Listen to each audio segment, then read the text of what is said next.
So ito na nga mga pre 'no, meron lang tayong short reaction dito sa nag-comment po sa aking video 'no, 2 araw na yung nakaraan. Itong, taga-suporta ni Bal Santos Matubang. Oh, may mga pinagtatanggol po si Bal Santos Matubang dito. Alam niyo, ako sa totoo lang naawa ko kay Bal Santos Matubang. Alam niyo bakit? Kay makagago pa lang sunog na siya. 'Di ba? Wala nga kayong nagawa dun, eh. Tapos dito pa sa'kin, papalag-palag pa kayo. Magbabasa tayo ng comment ngayon, ito yung mga tagapagtanggol ng, ni Bal. Pero siyempre mga pre 'no, bago po tayo tuloy-tuloy sa ating, reaksyon ngayon, ayan, kung bago pa lang dito sa ating YouTube channel, huwag kalimutang mag-like, share, and subscribe para naman po maging updated kayo sa lahat ng mga uploads natin. So, yan may TikTok po tayo dyan, may Facebook po tayo. Sana po inyong kalembangin yung ating mga social media accounts dyan. Ayan. Oo, syempre, ito na nga mga pre, no? Pag-usapan na po natin itong mga screenshot na to. Basahin po natin mga pre. Ano po yung nakalagay dito? Sabi ni Liza Coloma, sabi niya dito mga pre, ikaw ba may natulungan? Tinatanong po ako kung ako ba daw po ay may natulungan. Unang-una, kung may natulungan man po ako o hindi, okay, wala ka ng paki doon. Kasi yung pagtulong ko, hindi pakitang tao katulad ni Bal Santos Matubang.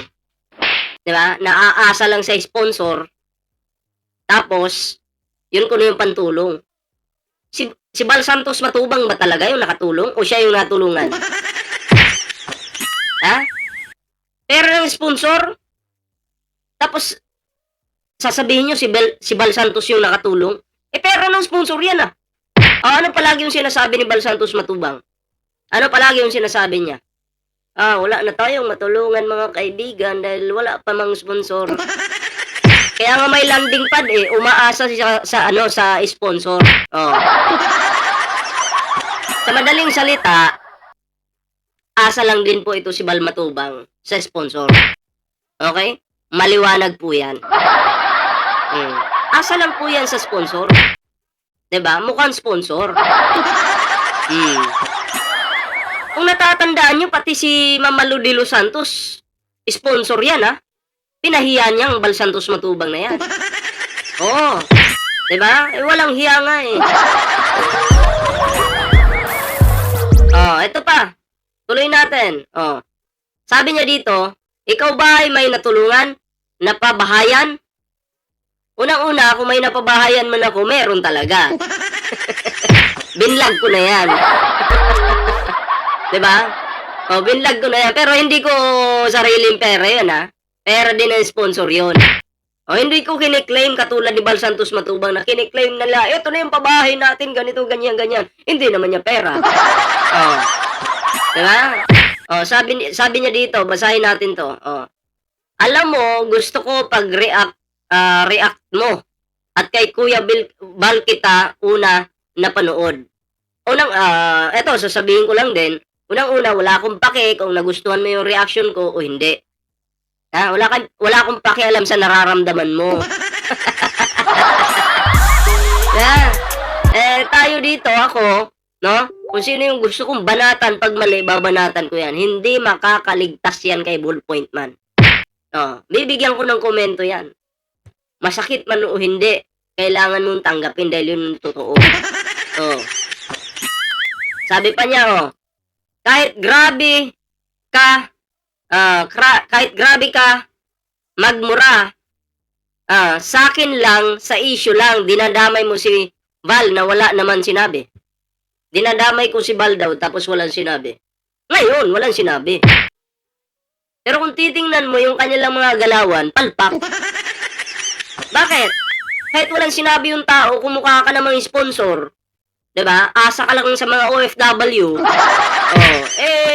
Mahirap 'yun. 'Di ba? Mahirap 'yun. Lalo na kung nagpapadala na yung OFW sa'yo, yung sagot mo lang, ganun. Tama ba yun? Alam nyo, kahit ipagtanggol nyo si Bal Santos Matubang sa akin, siya din yung kawawa at kayo. Kasi tingnan nyo kung hindi sana kayo nag-comment ng ganito, hindi ko sana makukontent si Bal Santos Matubang. Hindi ko sana matatapik. Pero dahil mga tanga-tanga kayo, binigyan nyo ako ng content, eto na, topic ko na ngayon. Ha?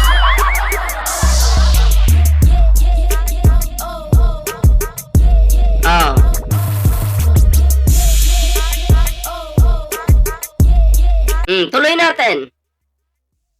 Dito tayo sa pangalawa. Eto to. Diyan tayo. Sabi ni Mama Ja. Pangalan pa lang, wala nang kwenta eh. Sabi niya, ikaw nga bukbukin yung pagmumukha mo eh. Ano naman connect sa pagmumukha ko? Sa topic ko, sa puon mong si Bal Santos Matubang? Ha? Eh sa pugi kong ito? Tapos yung pagmumukha mo, yung mukhang, ewan? Oo, tao ka ba? Yan ang tanong. Tao ka ba?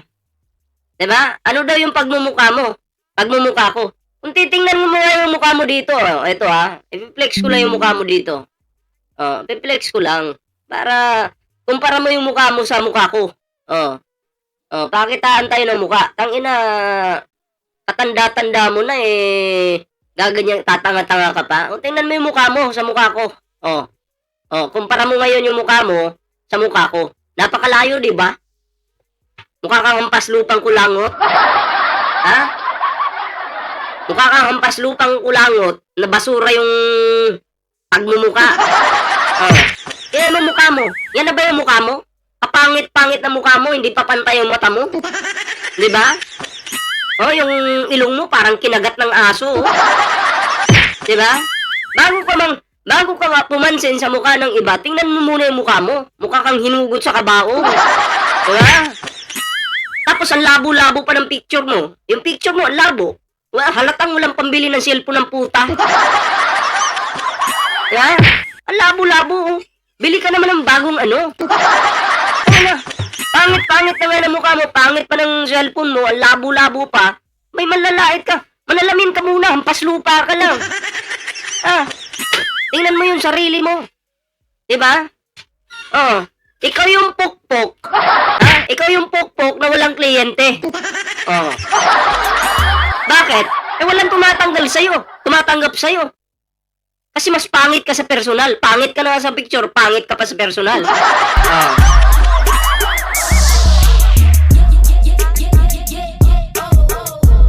Huwag mo akong subukan, hindi mo ako kaya. Bago ka manlait, tingnan mo muna yung sarili mo. Siguro yung lahi mo, ang papangit. Diba? Ito yung gurang na walang bilang. Diba? Ito po yung gurang na walang bilang, napatapo na yung buhay. Imagine mga pre. Nanlalait pa? Yung mukha ko daw, bukbukin na yung pagmumukha mo sa pugi kong ito? Dumi ka lang ng aking puwet. Tangina mo? Tandaan mong matanda ka, puki ng ina mo, putang ina mo, puto ka sa buho, pinuto ka lang sa kanal. Mukhang kamatis, siguro hindi mo pa ako kilala, no? Putang ina mo ka. Huwag mo akong susubukan. Mapapahiya ka lang. Ito pa, sabi niya dito. Balang araw kalaban mo na rin. Yan si Daddy Frankie mo. Balang araw daw po ito explain ko. Balang araw, si Daddy Frankie po ay magiging kalaban ko daw. Sa tingin ko mukhang imposible. Bakit? Imposible. Kasi, sa personal at sa vlog, kilala ko si Daddy Frankie. Iba yung kanyang ugali sa ugali ng amo mo na walang kwenta. Dahil yung amo mo mukhang pera. Nung magre-reaction na kami dito kay Daddy Frankie, ang sabi namin, Daddy Frankie, magbibigay kami monthly. Kasi para din sa pagtulong mo yan sa charity. Anong sabi ni Daddy Frankie sa amin? wag na. Ha? Yang mga kinikita nyo sa pagbablog ninyo, sa inyo na lang yan. Kasi pinaghirapan nyo rin yan eh. Oh. Pero kay Val Santos Matubang, ano? Oh. Siya pa yung yung nag-a-announce, kailangan na magbigay yung mga vlogger dito. Na nagre-react sa Kalingap, kailangan nang magbigay. Utot mo.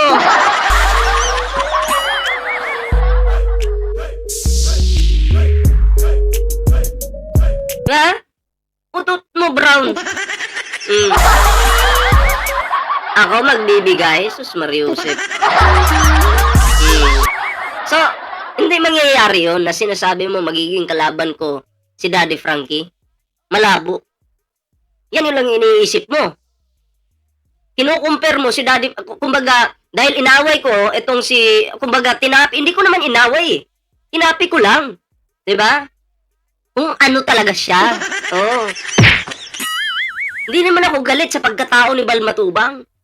Pero yung pagiging mukhang pera niya, kitang-kita. Oh.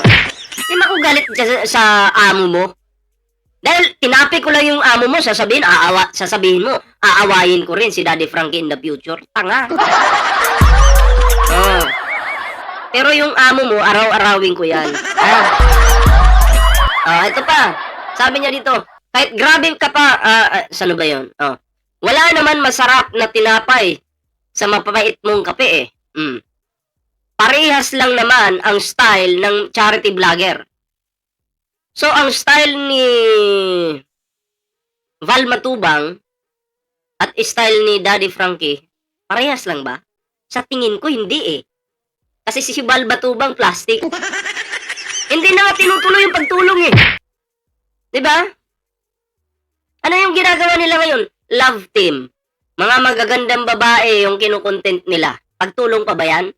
Si Daddy Frankie, focus doon sa pagtulong sa mga nawawala na sa pag-iisip at tinutulungan niya, dinadala niya sa kanyang shelter. Meron ba yung kalingap yan? Wala. Puro lang magagandang babae, love team, love team. Bakit nila love team? Dahil nandun yung sponsor, nandun yung pera. Yun yung target nila.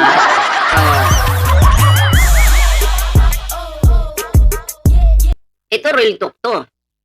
Kaya wag mong sabihin na si Daddy Frankie at Val Santos Matubang magkapareho. Si Daddy Frankie, professional na vlogger yan. Si Val Santos Matubang, parang kanto-kanto lang. Noon, okay. Si Val Santos Matubang. Bilib ako sa taong ito. Noon. Nung panahon ni Lola Damiana, kasi talagang okay. Talagang nandun yung pagtulong niya sa mga matatanda na nangangailangan talaga. Pero ngayon, iba na po yung ihip ng hangin. Nag-iba na. Hindi ko maintindihan bakit ganun sila ngayon. No? Kaya, hindi mo pwedeng ikumpara si Val Santos Matubang kay Daddy Frankie. Nag-number 1 nga si Daddy Frankie, tapos ikukumpara mo yung tao na yan. Ano ka ba? Ano ka ba? Wag mo ikumpara, hindi ka level. Ito pa, sabi niya dito, bakit ilan na ba pabahay na patayo ni DF mo? We, content din yung idolo mo eh. Si Daddy Frankie kasi, yan katulad yan, sinasabi mo magkapareho lang yung mga charity vloggers. Tapos magtatanong ka ngayon ng pabahay. Si Daddy Frankie walang pabahay. Meron pabahay si Daddy Frankie, meron. Pero hindi niya tinuloy yun. Kasi dismayado si Daddy Frankie, yung pinapagawa niyang bahay, iba yung tumitira doon. Diba? So, hindi siya nagpupukus dyan. Kasi useless ang pabahay kung iba rin naman yung titira. Sabi mo, magkapariha ang mga charity vloggers. O bakit? Yung iba dyan, may mga pabahay ko, no? Tapos inaangkin na sila daw yung nakatulong. Pero si Daddy Frankie, wala. Meron man, pero hindi siya nagpukus dyan. Wala. Alam mo bakit? Dahil ang target ni Daddy Frankie, yung mga karapat dapat tulungan na nawawala na sa pag-iisip. Yun yung gusto niyang tulungan. Diba? Pero yung mga nawawala sa pag-iisip, yun talaga nagpupuko si Daddy Frankie. Nagawa ba yan ni Val Santos Matubang? Nagawa ba? Tsaka bago kayo magyabang ng pabahay ng Kalingap na kiniklaim na sa Kalingap ko, no? Okay sana kung pera nyo eh. Diba? Okay sana kung pera nyo, pero asa pa rin sila sa pera ng sponsors para lang may pabahay. So, hindi kayo tumulong. Ha? Kaya hindi mo pwedeng ikumpara si Daddy Frankie diyan sa Val Santos Matubang mo. Alam mo bakit? Ha? Hindi sila magka-level eh. Si Daddy Frankie number 1. Si Val Santos Matubang na pag-iwanan.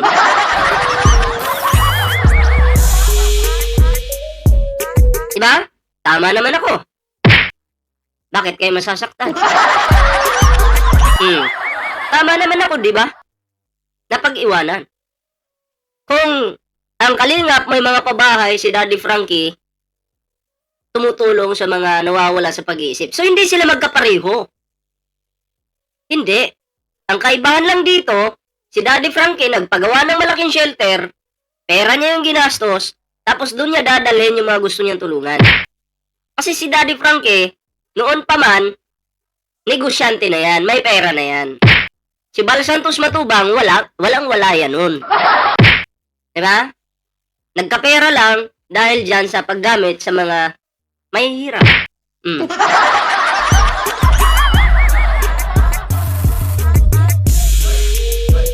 Ang mga content ni Val Santos Matubang noon, okay naman. Humahanga ako sa kanya sa mga pagtulong niya sa mga lola noon. Pinapalakpakan ko yan. Pero kasi ngayon, naiba na eh. Naiba. Wala naman akong galit sa taong yan. Kaya nga lang, napapansin ko medyo mali na. Well, normal lang yan dito sa social media na pag napansin ka na medyo mali na yung lumilihis ka na ng landas, iba na yung tinatahak mong landas, mapapag-usapan ka talaga. Kaya, masasabi ko lang, hindi talaga sila magkapareho. Kaya wag mo lalahatin yung charity vlogger na sasabihin mo magkapareho. Tanga. Tanga-tanga ka talaga. Diba? Pagmasdan nyo kung magsalita ang tanga, yung tanga kung magsalita, kala mo true. So, yun mga pre, no? Basahin natin yung panghuli. Yung panghuli po, basahin po natin. Ito. Sabi niya, Ballpoint Man, daming sponsor ang mga tinulungan niya. Pero ni isa walang binigay sa mga tinulungan niyang. Oo. Nagpabahay siya pero di naman lahat binibigay niya. Walang makatalo kay Daddy Frankie. Yun. Klaro po yun Sabi ni Elmi D. Llanos. Si Ate Edna, eto, pag-usapan natin si Ate Edna. May nagbigay dyan ng 50,000.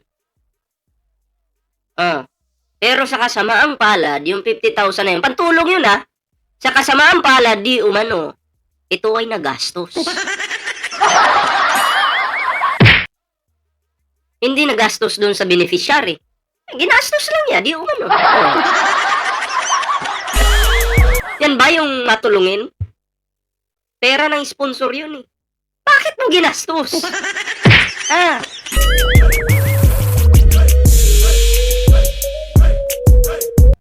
Patay tayo dyan. Kayo mga pre, anong reaction niyo dito? Totoo naman to Daming sponsor ang mga tinutulungan niya pero isa walang binigay sa mga tinulungan. So pagkakaintindi ko dito, marami daw yung nag-sponsor pero ni isa hindi daw binigay. Hindi naman po siguro. Siguro nagbibigay din naman po si Val Santos Matubang. Kung halimbawa may magbigay na sponsor, binibigay din naman dun sa tao na yun. 'Di ba? Ang topic lang natin na to, yung pag-iiba niya ng landas, para bang lumilihis na sila sa tunay na paglingap. Paglingap 'Di ba? Paglingap yung dapat gawin, hindi yung love team. Diyan na kayo nag-focus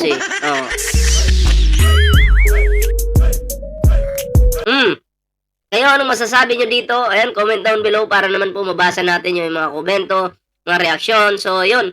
Hanggang dito lang muna yung ating video mga pre. Maraming salamat sa sumama sa atin dito. Yan, magkita-kita po ulit tayo sa susunod na video. Ingat po ang lahat at magandang gabi po sa inyo.